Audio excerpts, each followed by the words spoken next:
Ladies and gentlemen, hey, hi, how you doing? Welcome back to the channel. Thank you so much for stopping by. Through the first few days of season 3 reloaded here, it seems like we've got some secret things in the works for the half season to come here within Warzone specifically. Call of Duty has actually sort of started to reveal some secrets in game. We also have some very subtle marketing going on for some things, and a giant question mark as to what's to come up here very soon in the near future that I want to detail a little bit, speculate a little bit about. But let's start first with some secret updates that were added with season 3 reloaded. As players have been diving back into Verdansk with this update, they've started to notice some new things were added to the map that were not mentioned in any patch notes or changes here. For instance, several of the throwback locations that we've got on Verdansk, like for instance, the loadout crate that fell on top of somebody in Scrapyard, the nuke sort of aftermath just outside of the firehouse beyond the stadium, the Voidinoy ship crash site on the south part of the map over by the prison. All of these areas have been updated to include various notes that kind of tease the lore behind why those Easter eggs were added to the map. But one of the biggest ones is the fact that we were kind of gaslit with the nuke. This was actually found in game detonated. Ends up reporting on this saying the Verdansk nuke didn't actually happen in Warzone. There's now a new note that is placed by the nuke that you can actually read in game, and it says, "Don't forget to tighten the screws, otherwise the missile might not detonate, resulting in a catastrophic non-explosion that won't be the end of Verdansk. Signed, Miss L, the supervisor." So yeah, this whole cutscene that we got just didn't happen. It was a figment of our imagination, I guess. This is how they've canonized it for Verdansk returning here in BO6 Warzone. That nuke didn't actually happen. It just crashed into the ground because someone did not tighten the screws well enough on the actual missile itself. But that is far from the first Easter egg and secret update that was actually added to the game. You may recall a big thing back in Warzone 1 was some of the secret shacks or secret areas that were accessible via key codes. And I'm not just talking the bunkers, but we actually have certain shacks or certain little rooms that were key code access only back in Warzone 1. And before the season 3 reloaded update, those were just inaccessible. Now, however, they have been updated. There are 3 shacks throughout Verdansk that can be opened with a code just like the old days. The only difference is that the codes are backwards from their original ones. So we've actually got one at the farm, we've got one in prison, one in the TV station, and Modern Warzone ends up going through and actually opening up some of these. For instance, you may recall we had these as Easter eggs way back in the day. I believe this farmland one was a part of Pawn Takes Pawn. Maybe all of them were, if my memory serves me right. But you go through, you put in the codes backwards, and you can actually now gain access. You'll know if you get the code right, it highlights in blue here. You actually get some XP, and these rooms are unlocked. And then same deal down here outside the prison. You can go through, you can input that code, and then it'll gain you access into this room. You can search around. There's a few other teases and I guess Easter eggs, if you will, or throwbacks to what these shacks and what these rooms originally had in them back in the day, whether it's some VHS tapes for Pawn Takes Pawn, the RCXD blueprint, whatever the case is now. But these are fully accessible. It's kind of a way to get some free loot on the map as well. We'll have to see if these get updated with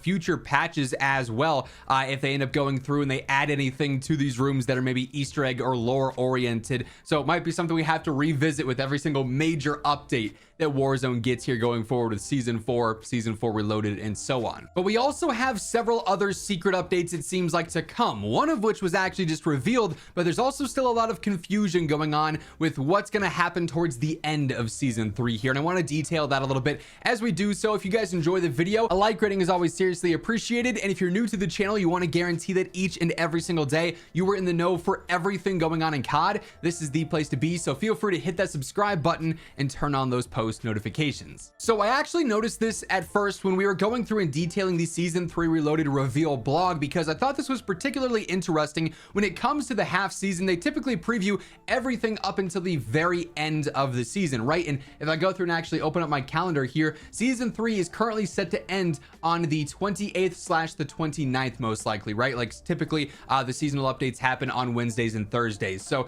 end of the month essentially for May, season 3 reloaded is coming to a close. However, the last 2 weeks of the season are kind of a mystery, with the exception of one secret update that was actually revealed. But as you'll notice, like, they talk about the events, and this is usually where we get like sort of context clues for the end of season stuff. The current event that we've got ongoing right now with High Art only goes until May 15th. And then the second event that they detail is the Blaze of Glory event, which actually starts next Tuesday, strangely enough, and only goes until May 15th. Then beyond that, they don't mention anything. So at first I was like, well, okay, May 15th to the 28th, 29th, what's going on there?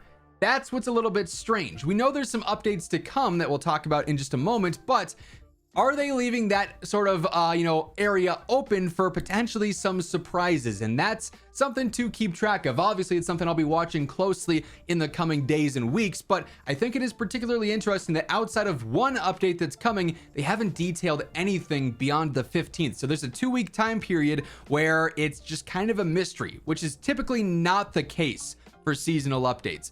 Maybe we're going to see some secret changes on Verdansk. Maybe there's going to be some potential reveals for Call of Duty 2025. Now that GTA 6 is delayed, they can go through and fully solidify a release date for that.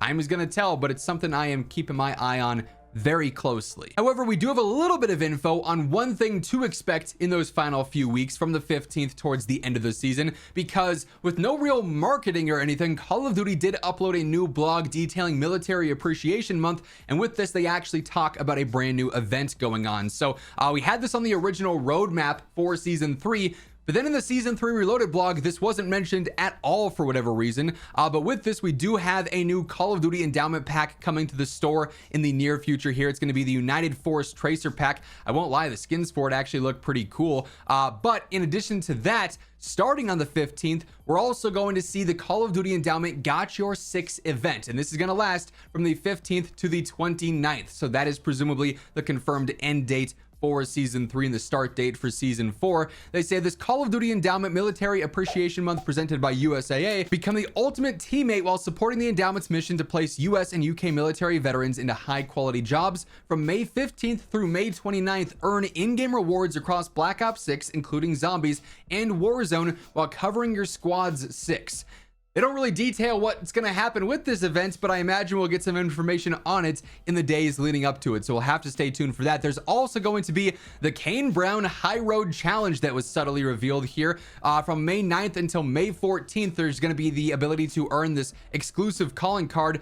The Endowment and country music superstar Kane Brown are challenging players to win for veterans. In celebration of the Endowment's 15th anniversary, Code and Kane Brown will challenge the community to collectively reach 15 million multiplayer wins, Warzone wins, and zombie extractions between the 9th and the 14th.